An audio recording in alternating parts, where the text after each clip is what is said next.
Uma mulher exige R$ 160 mil de duas vítimas sob a ameaça de divulgar fotos íntimas delas. As vítimas não pagam e vão direto à polícia, que monta uma ação controlada e prende um co-réu em flagrante no momento da entrega do dinheiro.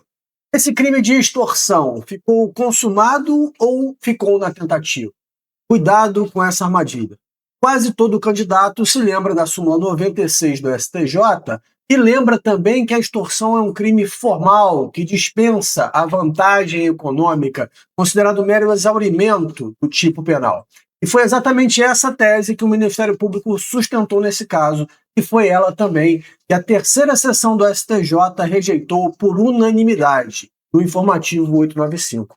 Eu sou o delegado Rodrigo Peçanha, fica aqui comigo que hoje você vai entender por que é que, apesar da grave ameaça para a obtenção da vantagem indevida, o STJ entendeu que a extorsão não estaria consumada.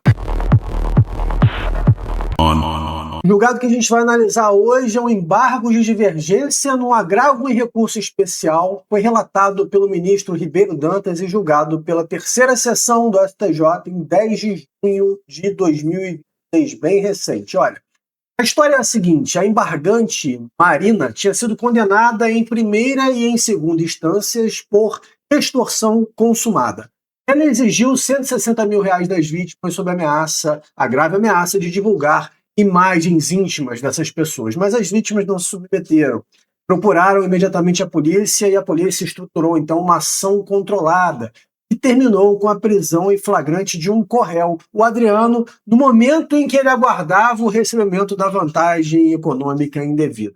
A defesa recorreu e opôs os embargos de divergência, apontando que a sexta turma do STJ havia mantido a teoria da consumação do crime, enquanto a quinta turma, em julgados anteriores, reconhecia a tentativa nesse mesmo cenário fático. Esse é exatamente o papel dos embargos de divergência, uniformizar o entendimento interno dos tribunais quando as turmas decidem de forma divergente sobre uma mesma questão ligado a um direito previsto em legislação federal. A terceira sessão do STJ é a junção da quinta e da sexta turmas do STJ. As turmas de direito penal, certo? Então, isso significa que quanto a este tema que estamos tratando aqui no informativo, o assunto está pacificado. E fique atento porque isso vai ser cobrado na sua prova. A decisão é bastante contraintuitiva. Vamos entender bem aqui quais são os dispositivos envolvidos. A gente vai trabalhar com o artigo 14, inciso 2º do Código Penal, que trata da tentativa, o artigo 158, que é o crime de extorsão, e também a súmula 96 do STJ, que prevê que o crime de extorsão se consuma independentemente da vantagem devida. E olha só que interessante, um crime formal como é a extorsão é um crime, é um tipo penal que descreve um resultado, mas a sua consumação não depende de resultado naturalístico. O Ministério Público e a própria sexta turma do STJ, no acórdão embargado, entenderam uma tese simples: a extorsão é um crime formal, logo se consuma no momento da grave ameaça, independentemente de qualquer reação da vítima. Ponto final. Mas um erro comum é tratar o crime formal como se fosse um crime que dispensasse resultado. Na verdade, o crime formal dispensa um resultado naturalístico. O crime formal não vai dispensar o resultado e nem muito menos a ação nuclear do tipo penal. Então, essa tese do Ministério Público, e também adotada pela sexta turma anteriormente do STJ, ela se apoia numa classificação doutrinária importante que vale a pena a gente reforçar, que divide os crimes em três categorias: os crimes materiais, que exigem a produção de um resultado naturalístico, um resultado que se exterioriza no mundo, como, por exemplo, o homicídio, que é um exemplo clássico. Não há homicídio se não há morte, não há homicídio consumado se não há morte. Temos também os crimes de mera conduta, que não vão descrever nenhum tipo de resultado no artigo, como, por exemplo, o crime de violação de domicílio, que se esgota em sua própria ação. E, por fim, os crimes formais, que mais nos interessam aqui. Vão descrever, sim, um resultado no tipo penal, mas o tipo penal antecipa a consumação para antes do efetivo resultado naturalístico. São chamados, portanto, pela doutrina, de crimes de consumação antecipada ou de resultado cortado. E a extorsão se encontra exatamente nessa categoria. O tipo penal da extorsão descreve a vantagem econômica, mas a consumação da extorsão não espera pela vantagem econômica. E esse é o cerne da súmula 96 do STJ, que vai ter a redação dizendo que o crime de extorsão consuma-se independentemente da obtenção de vantagem indevida. Então, portanto, o erro da argumentação do Ministério Público não estava na classificação do crime, mas sim em interpretar e ampliar demais o que a súmula 96 diz. O crime formal, repito, dispensa um resultado naturalístico. A vantagem é um mero exaurimento, mas não dispensa o verbo nuclear do tipo. E o verbo do artigo 158 não é ameaçar. É constranger alguém mediante violência ou grave ameaça a fazer, tolerar que se faça ou deixar de fazer alguma coisa. A questão de discussão aqui, portanto, consiste em entendermos se a extorsão do artigo 158, na extorsão do artigo 158, o mero constrangimento psicológico, sem qualquer movimentação da vítima em direção à exigência daquele agente seria suficiente para a consumação do delito, ou se nesses casos já haveria apenas a forma tentada, em coincidência do artigo 14, inciso 2º do Código Penal. Então, embora a extorsão seja um crime formal, a consumação, segundo a terceira seção do STJ, não se exaure na mera ameaça.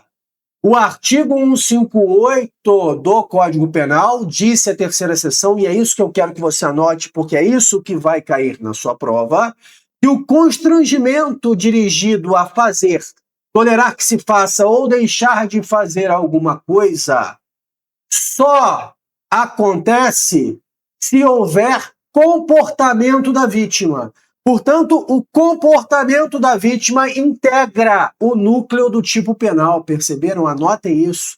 O comportamento da vítima no crime de extorsão integra o tipo penal. E, portanto, a terceira seção rejeitou a tese do Ministério Público com 3 fundamentos. O primeiro é que o núcleo do tipo não se esgota na ameaça. Como disse para vocês, o artigo 158 exige que esse constrangimento dirigido a fazer, tolerar que se faça ou deixar de fazer algo, exige que haja aqui um comportamento da vítima que, para a terceira seção, integra o núcleo do tipo penal. Não é um elemento externo, é um elemento que compõe o próprio tipo penal e, portanto, se não ocorre, não se aperfeiçoa a consumação do tipo penal. Por circunstâncias alheias à vontade do agente, a vítima não se intimidou e, portanto, o tipo penal não se aperfeiçoou. Esse foi o resultado que a Corte chegou. O segundo fundamento foi a súmula 96, que dispensa a vantagem econômica, que é um mero exaurimento do tipo penal, mas não dispensa qualquer efeito de constrangimento sob a esfera de autodeterminação da vítima. E aí, ainda, o crime de extorsão é um crime plurissubsistente, portanto, o iter criminis é fracionável em atos distintos. Quando a vítima, segundo a Corte, resiste integralmente e aciona de imediato a polícia, a execução é interrompida antes de atingir a submissão.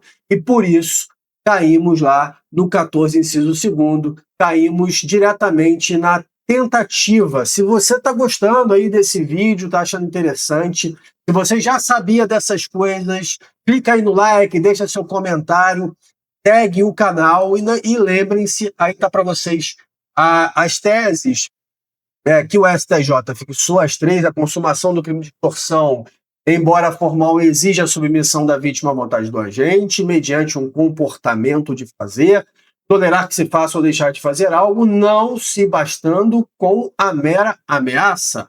Tudo bem? Depois, a extorsão admite a forma tentada quando, apesar da ameaça, a vítima não pratica qualquer conduta em decorrência de constrangimento, inexistindo o início de submissão à exigência do agente. E, por fim, o STJ reforçou que a súmula 96 afasta a necessidade de obtenção de vantagem econômica para a consumação da extorsão, mas não dispensa a ocorrência de efeito do constrangimento sob a autodeterminação da vítima. Olha, anotem isso vai cair na prova de vocês. Se vocês quiserem acompanhamento para mentoria, clica aí no link que está na descrição desse vídeo. A gente conversa, faz uma call de nivelamento, entendemos exatamente como você está. Não percam os programas aqui do canal. Segunda-feira, Marco do Combate ao Crime Organizado, 19 horas nas quartas, você está aqui no Informativo Jurisprudencial ON, e sexta-feira aquela questão estilo FGV, CESP, Sebrasp de segunda fase, para você aprender como se virar na sua prova de delegado no Responda Comigo. Bons estudos para todos, forte abraço, com Deus e até a próxima.